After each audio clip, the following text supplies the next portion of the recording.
Bill Clinton, the worst president in American history, a man who sold out on national security, a man who killed innocent men, women, and children in Waco, Texas, a man who killed thousands of innocent Serbian civilians in order to get Monica Lewinsky off the headline, was suddenly turned into this aw shucks kind of guy who really wasn't that much different than most conservatives, that they were all pulling for the same thing. Well, let me remind you of something.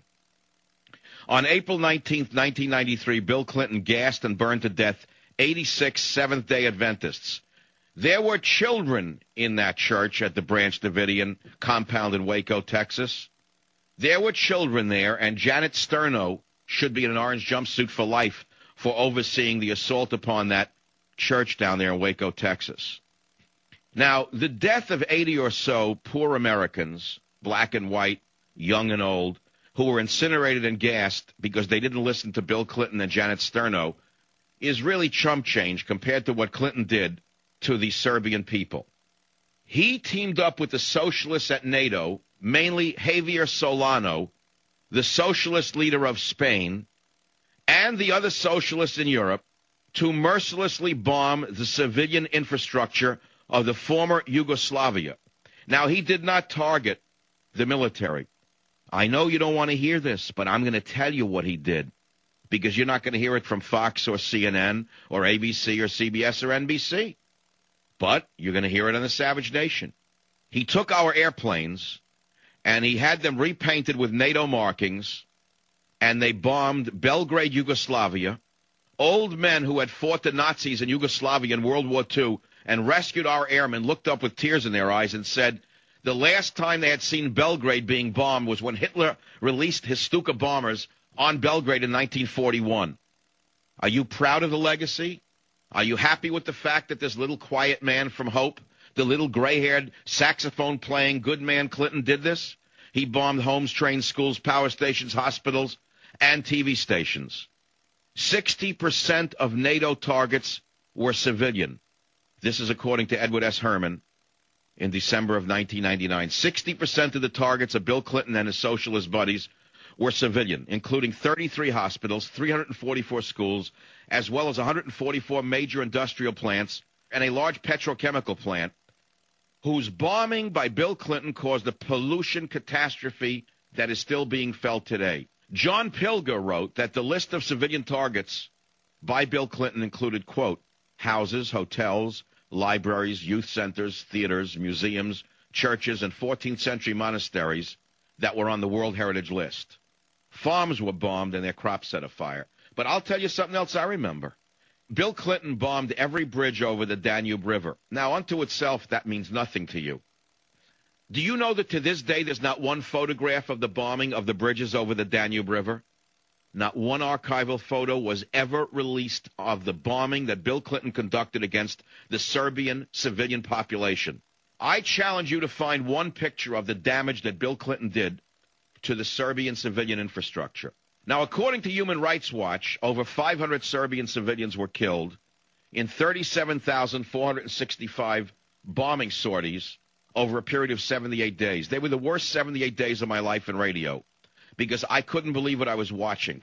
The main reason is that this was a big lie, the reason our men in the Air Force were used as, in a way, I'm sorry to tell you, mercenaries. They were the Hessians of our time. Our American Air Force was turned into a mercenary force for Bill Clinton and his NATO buddies and his socialist friends, primarily to make Europe safe for an invasion by Muslims from Albania, number one. But it also coincidentally was important to Bill Clinton because they needed to gin up a fake war in order to drive Monica Lewinsky off the headlines. And if you remember, a movie was made about it, mocking the very thing he was doing, and it was called Wag the Dog. This was entirely a Wag the Dog war.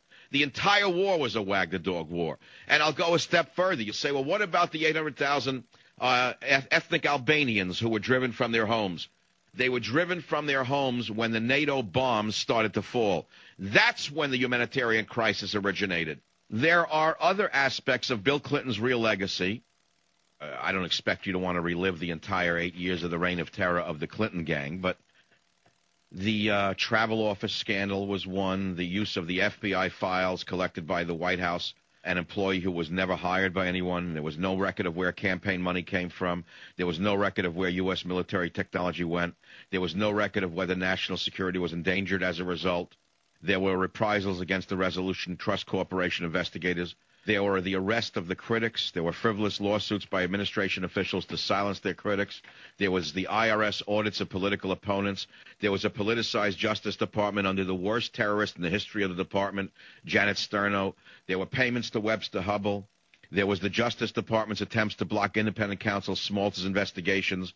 There was the Rose Law Firm files, which were under subpoena, which disappeared and mysteriously reappeared in Hillary's office. There was the secret healthcare task force in violation of federal law. There was the use of government assets and personnel to address various personal scandals.